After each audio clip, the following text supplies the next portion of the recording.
This is your girl, your Auntie Erica Trinell. And listen, we still not in church, and I'm still not here to convert nobody. We just breaking this down so you can understand what's really going on inside of you. Last time, we talked about Abraham, how you leave old patterns and start reprogramming your system. Now we about to go into Sodom and Gomorrah, because this right here shows you what happens when your system is not controlled at all, when impulse, desire, and habit are running everything. So let's break this down. All right, first thing we gotta clear up.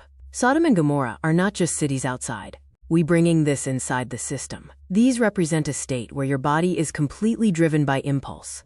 No control, no regulation, just reaction, desire, and habit running everything. So now your system looks like this. Your impulses are leading, your emotions are fueling it, your body is acting it out, and awareness is not in control. That's Sodom and Gomorrah. Now let's break this down physically. When your system is out of control like this, your dopamine system is overactive. You constantly chasing pleasure. Your stress system is unstable. You go from high to low. Your impulse system is dominant. You react fast without thinking. And your control system, your prefrontal cortex, is not leading. So now you're not choosing behavior.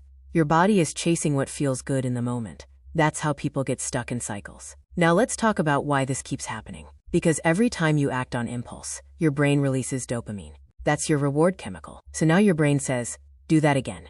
And the more you repeat it, the stronger that pathway becomes. So now it's not just something you do, it becomes something your body expects. That's how overindulgence turns into a pattern. Now here's the real issue. There's no limits in this state. No pause, no control, no awareness leading. So now, you do what you feel, when you feel it, without thinking about the outcome. And over time, your system breaks down.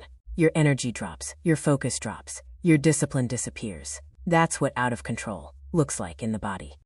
Now here's something important. Lot is still in the city. That means awareness is still there. Even when your system is out of control, there is still a part of you that knows better. That voice is still there. But the problem is, it's surrounded by impulse, habit, and reaction. So it's harder to hear, but it never disappears. Now when Lot leaves the city, this is important. This represents removing yourself from the environment that keeps triggering your behavior.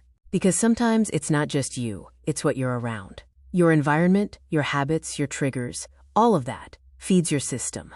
So when you leave, you give your system a chance to reset. That's how you start regaining control. Now here's the part people miss. Lot's wife looks back. Now don't read that as just turning her head. Looking back means going back mentally, missing the old pattern, thinking about it, wanting it again.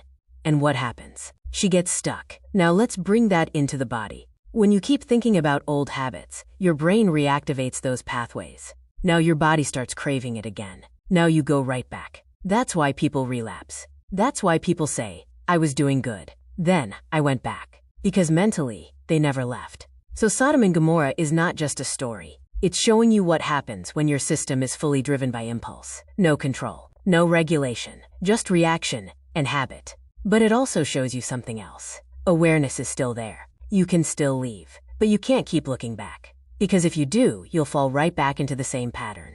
We're not here to follow. We're here to understand.